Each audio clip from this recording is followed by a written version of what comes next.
Ladies and gentlemen, the Honorable Jay Inslee, our Governor, a leader of courage and worthy accomplishments. Good to see you, buddy. Real nice to see you. That's pretty nice introduction.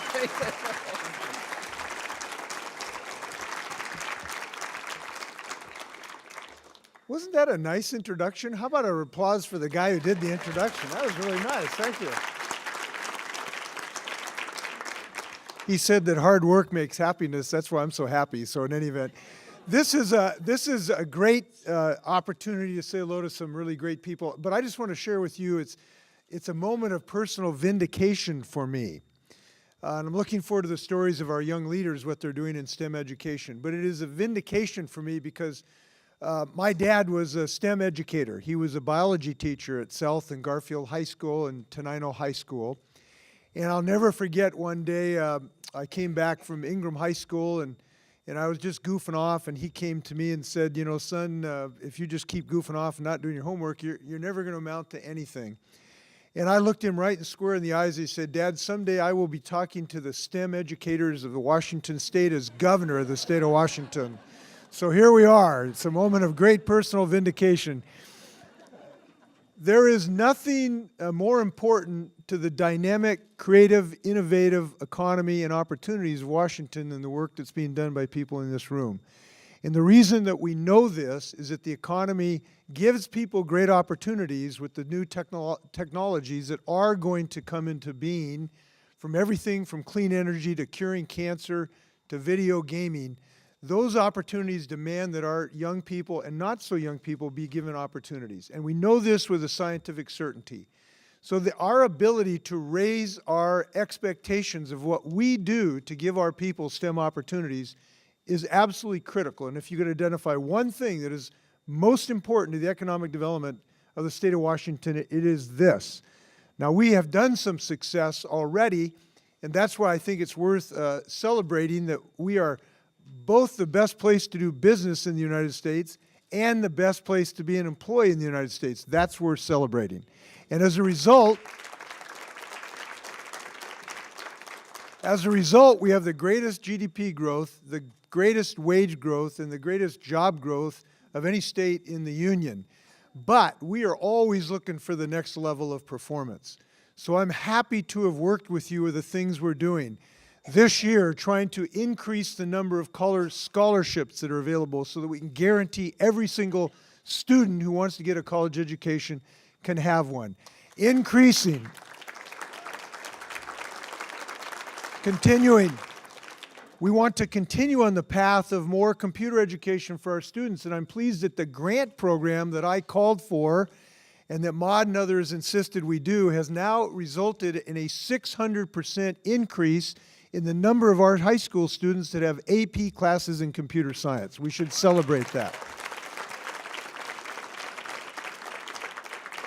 We should celebrate that we have improved the education for our teachers so that they can get some scientific education themselves so that they can purvey it to their students. Not every one of our teachers majored in physics. And we need to get those students or those teachers who did not to be able to get some of this scientific information. And we have increased that. And by the way, we have also tried to do some things that our brilliant educators don't go to Microsoft and Amazon because they're not getting paid enough. And I'm proud to be the governor who signed the biggest pay increase for teachers and educators, probably in state history. So I'm happy about that's a STEM education issue. So we have done quite a bit in the last few years together to increase STEM education. But there is one thing that I want to talk about that I don't think in the STEM community maybe think enough about, and that is we want every child, even though those born into poverty and maybe even living into poverty, to have an equal opportunity in STEM education and STEM careers as every child. We are dedicated in our state to make zip code not be a child's destiny. And we know that if we're going to break this cycle of poverty, STEM education for every student, no matter what their zip code is or their income level, an opportunity for them. That starts in early child education, and that's why I want to improve the access to early child education. We want those young children to break out of poverty starting at age 3. That is a STEM issue, and I hope I hope that you will help me if you have a chance to talk to legislators, and if they don't know what to do, just tell them to vote for my budget, okay? So that we can get that STEM work starting at age 3 in early child education, and I'm very committed to doing that. I just want to finish by one story of what STEM education does for the future of the planet and the state of Washington. I met a young man, I'm not going to use his name because I haven't asked him for authority of this, but he's a student at Jackson High School out north, who asked himself, what did he want to do? Did he want to make a lot of money, or did he want to make a difference in his life? And he said, I decided I want to make a difference in my life. So I asked myself, what's the biggest challenge in the world today? And he said it was really obvious. It's climate change. Because climate change threatens everything that we hold dear to our health, to national security, economic growth. So then he said, so then I asked myself, what could I do to actually get engaged in defeating climate change? And he said, well, I could try to do something to make a clean, renewable energy more economically efficient.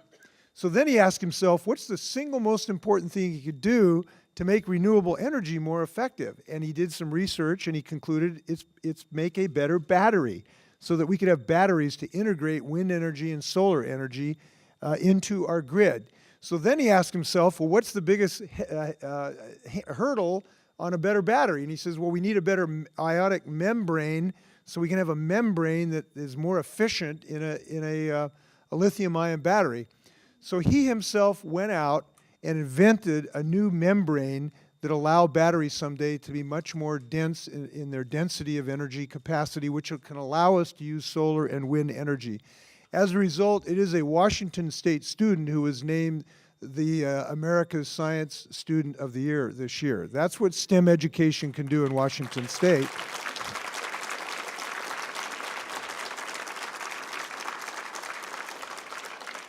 So this is about individual opportunity, but it is also about saving humanity, which is worth doing.